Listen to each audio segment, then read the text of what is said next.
Nawa itu kita jelas untuk memberikan terbaik khususnya buat umat beragama. RRI siap untuk itu, tantangan apapun juga itu hukumnya wajib kita harus laksanakan. Kita tetap kolaborasi dengan RRI untuk kepentingan umat beragama di tanah Papua agar slogan Papua Tanah Damai tidak hanya menjadi slogan tapi dia menjadi budaya disuarakan melalui RRI.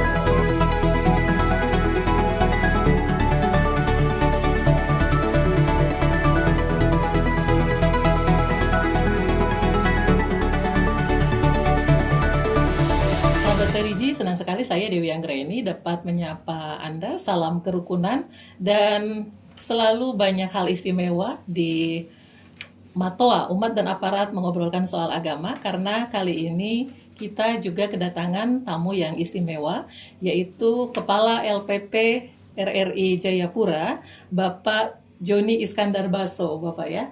Terima kasih atas kedatangannya Bapak, apa kabar? Sehat Bapak ya? Alhamdulillah sehat. Dan tentunya bersama Kepala Kantor Wilayah Kementerian Agama Provinsi Papua, Bapak Pendeta Clemens Taran. Terima kasih juga Bapak membersamai tamu kehormatan kita yang hadir pada kesempatan ini di Kementerian Agama, Kanwil Kementerian Agama Provinsi Papua beserta segenap tim RRI Bapak ya. Ini luar biasa, tidak selalu kita menerima kunjungan dari Kepala LPP RRI, namun terima kasih dalam kepemimpinan Bapak yang baru di bulan ini. Ya, baru 5 bulan. Oh, baru 5 bulan. Baru 5 bulan ini Bapak mengunjungi kami dan dalam hal ini adalah kita tentunya membicarakan tentang komitmen kita bersama dalam pelayanan publik. Dan benang merah kita tentunya bagaimana penyebarluasan informasi keagamaan khususnya di Provinsi Papua.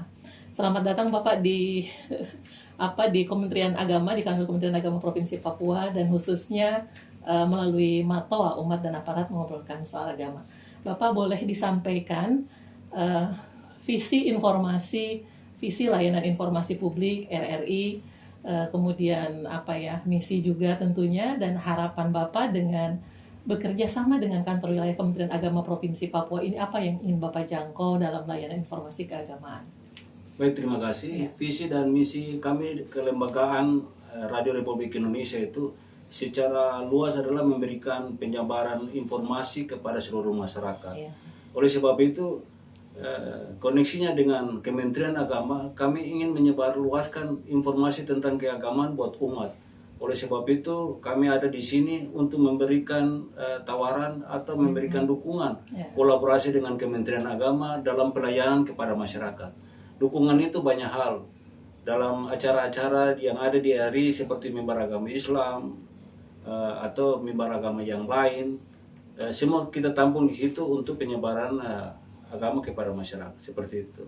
Baik, terima kasih Bapak. Dan Bapak Kakanwil menyambut tawaran kerjasama ini yang sebenarnya satu sisi bukan hal baru. Disampaikan oleh Bapak Kakanwil berulang kali bahwa Kementerian Agama bersama RRI itu sudah lama. Kementerian Agama bersama RRI memang hadir dalam penginformasian keagamaan hingga di pelosok-pelosok. Boleh dibilang sebagai media utama juga bagi Kementerian Agama RRI itu. Nah, bagaimana Bapak merespon kehadiran Kepala LPP RRI Jayapura beserta segenap tim ini yang langsung begitu ya menawarkan kerjasama begitu Bapak? Ya, makasih. Pertama, atas nama keluarga besar Kantor Wilayah Kementerian Agama Provinsi Papua, kami dengan sukacita, senang hati menyambut kedatangan Bapak Kepala LPP RRI bersama jajaran terkait dengan kerjasama untuk penyiaran agama, tidak hanya terbatas pada mimbar, tapi event-event keagamaan yang berkaitan dengan sentuhan langsung dengan umat beragama atau masyarakat pada umumnya. Memang selama ini kerjasama itu telah terbangun, tapi itu sifatnya per bidang, per unit, per satker. Tapi kita ingin patenkan kerjasama itu melalui semacam MOU. Dengan begitu, apa yang kemudian menjadi kewajiban Kementerian Agama, tapi juga menjadi kewajiban LPP RRI dalam rangka dukungan-dukungan kita untuk menginformasikan semua hal berkenaan dengan hidup umat beragama. Itu yang pertama. Yang kedua, kunjungan hari ini juga kami diberikan semacam jadwal yang tergambar dengan jelas tugas tanggung jawab per bidang di sini untuk kemudian mendorong para pembina umat kita, majelis-majelis agama, baik itu yang ada di Kementerian Agama, baik di kantor wilayah, di setiap bidang, untuk mengisi siaran-siaran yang telah terjadwal di RRI. Dan dengan jadwal yang disodorkan ke kami, itu artinya sudah harus dipersiapkan tenaga-tenaga bekerja sama dengan pimpinan umat di setiap lembaga, setiap tataran di umat, agar supaya layanan terhadap umat beragama itu harus segera dilakukan. Sekali lagi bahwa kunjungan ini sesuatu yang bagi kami luar biasa, karena selama ini kunjungan yang dilakukan itu di tataran para pejabat di bawah Kabid dan seterusnya. Hari ini Pak Kepala sendiri langsung datang, dan ini bagi kami ini sebuah penghormatan yang luar biasa, dan memang ini harus kita lakukan.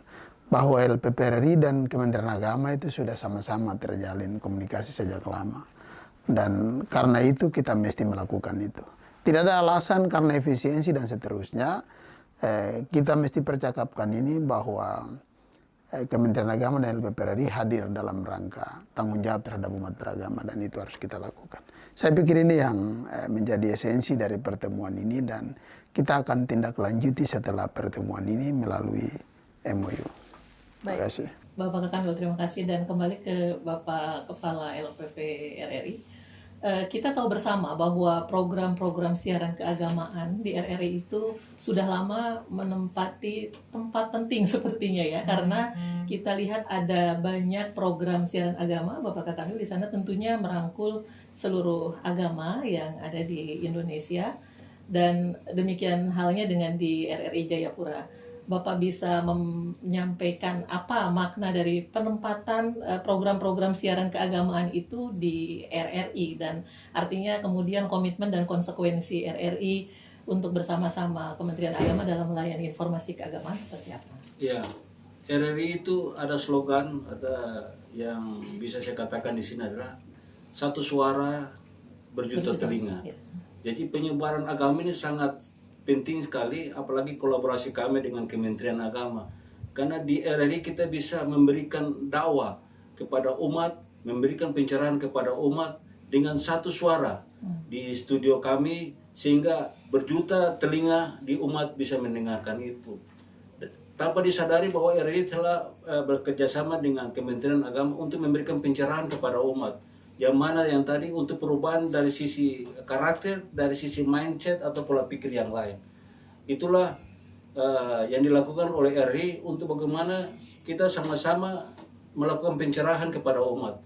Kolaborasi inilah yang saya selaku pimpinan RRI sangat bersyukur, berterima kasih pada Pak Kakanwil, karena saya rasa ini sangat penting. Ini juga pahala kita, amal jariah kita di dunia maupun di akhirat, seperti itu. Baik, terima kasih.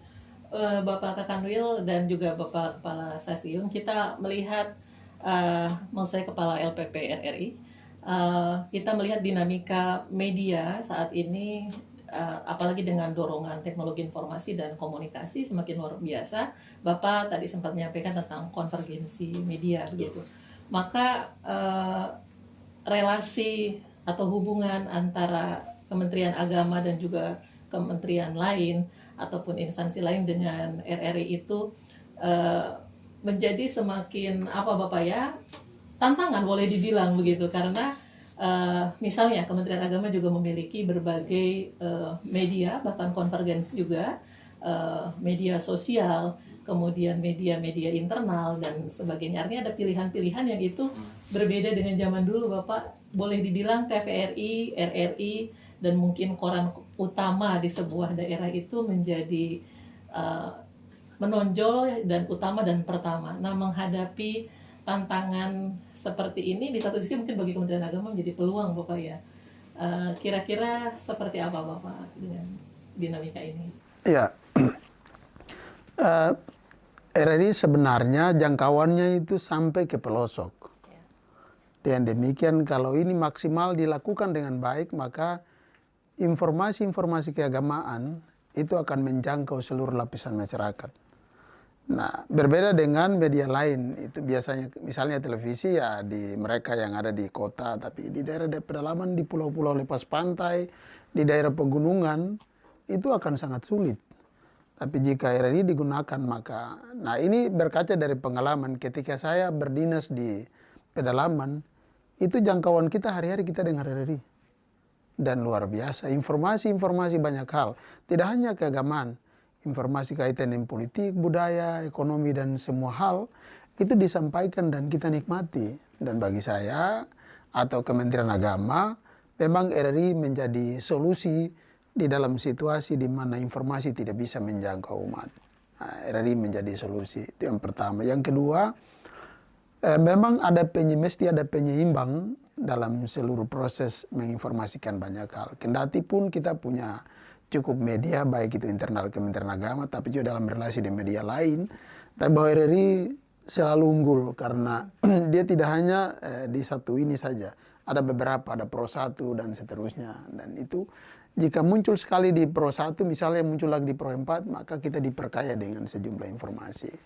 Dan menurut saya, RRI pantas kita bangun relasi dan bekerja sama. Saya pikir itu. Luar biasa Bapak Kakanwil, Pak Kepala LPP RRI ini menunjukkan bahwa Bapak Kakanwil dan jajaran melihat keunggulan karakteristik dari RRI sebagai medium radio begitu, yang di Papua itu dengan karakteristik umat atau masyarakat juga yang ya beragam posisi geografisnya Bapak, termasuk yang berada di pedalaman. RRI dianggap pas tadi Bapak ya untuk melayani, selain bahwa RRI sendiri memiliki keragaman format informasi begitu, baik keragaman programa maupun juga format, karena hadir juga secara online Bapak, internet gitu ya, selain secara terestrial tadi seperti yang Bapak sampaikan. Nah Bapak, bagi Bapak sendiri tantangan, mungkin pertanyaannya sebenarnya sama tapi dari perspektif Bapak sebagai pimpinan di RRI Jayapura, tantangan kerjasama di tengah dinamika media tadi ya, di era teknologi informasi komunikasi ini, apakah memang menjadi semakin menantang begitu, atau tetap RRI sekali di udara tetap di udara? Baik, terima kasih.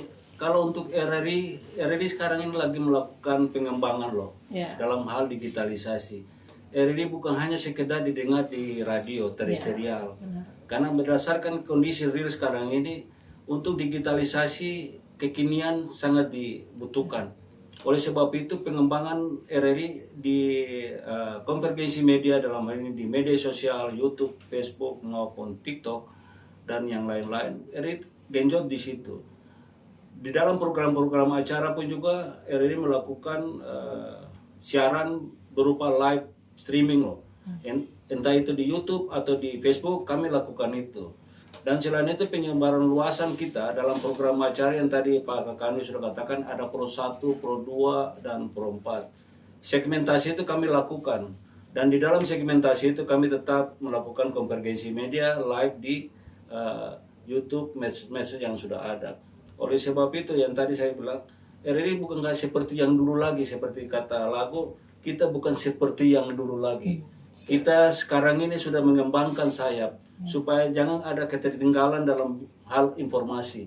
Banyak media-media yang melakukan hoax dan berita-berita bohong, makanya RRI ditantang untuk bagaimana supaya membackup itu, supaya memberikan pencerahan kepada masyarakat bahwa yang benar seperti apa. Mungkin seperti itu. Jadi bisa menonton radio sekarang Bapak. Bisa. Menonton radio, mendengarkan televisi. Betul. Kalau di zaman seperti jadi sekarang. Jadi kalau RRI itu, kalau kita punya tagline di RRI Net, tonton apa yang Anda dengar. Tonton apa yang Anda dengar, luar biasa. Baik Bapak, satu pertanyaan yang sama. Dalam hal siaran keagamaan, penyajiannya bagi Bapak, tantangannya apa begitu? Dan pertanyaan yang sama untuk Bapak Kakanwil, apa sih tantangannya dalam menyajikan siaran keagamaan melalui media RRI ini? Kalau untuk siaran keagamaan, banyak sekali yang harus kita berubah, karena sesuai dengan kesepakatan tidak ngobrol kita dari Kementerian Agama pun juga masih banyak hal yang kurang dalam hal ini personil maupun pembiayaan. Tadi kita sudah sepakat bahwa nanti pembiayaan itu kita rangkum dalam MOU supaya kita tahu di mana yang harus kita kerjakan, siapa melakukan apa dalam mensukseskan kolaborasi ini. Mungkin demikian Pak Kakan. Bapak mungkin silakan. Ya. Memang secara administratif kita akan mempercakapkan itu karena ada yang berbayar, ada yang tidak, dan itu memang harus dipercakapkan. Tapi bahwa tantangan terbesar bagi Kementerian Agama adalah suguhan informasi atau suguhan narasi terkait dengan pembinaan umat beragama. Itu memang tidak semua orang punya kemampuan di bidang itu.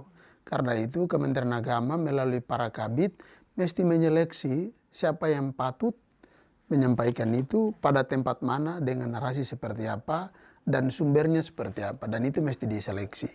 Dengan begitu apa yang disampaikan itu tidak kemudian menimbulkan masalah, tapi menyejukkan, mengantar umat untuk sadar dan meyakini keyakinannya, tapi juga hidup berelasi dengan yang lain. Saya pikir itu. Terima kasih. Dan terakhir Bapak sebagai closing statement dari kedua pimpinan pada kesempatan Matoa edisi ini, Bapak boleh menyampaikan mungkin semacam penekanan atau ringkasan akhir gitu dari apa yang sudah Bapak sampaikan tadi, dan tentunya ini tentang menggarisbawahi komitmen kita terhadap umat beragama dalam layanan informasi keagamaan melalui RRI. Baik, kalau untuk hal ini saya cuma hanya mau bilang bahwa tidak ada yang mustahil di dunia ini kalau kita mau loh.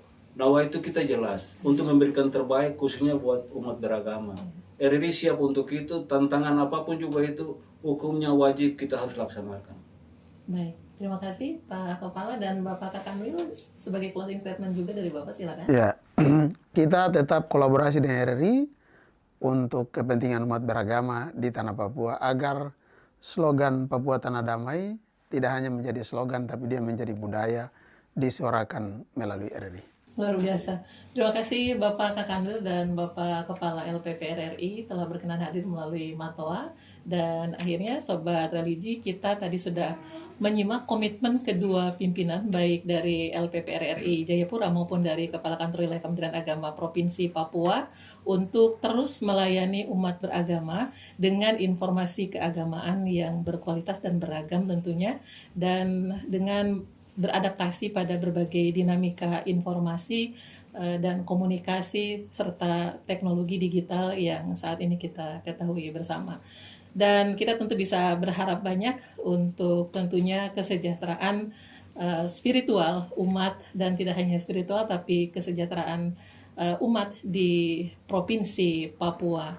Dan akhirnya saya Dewi Anggraini beserta seluruh tim pamit undur diri untuk dapat menjumpai Anda kembali melalui Matoa edisi selanjutnya. Terima kasih dan salam kerukunan.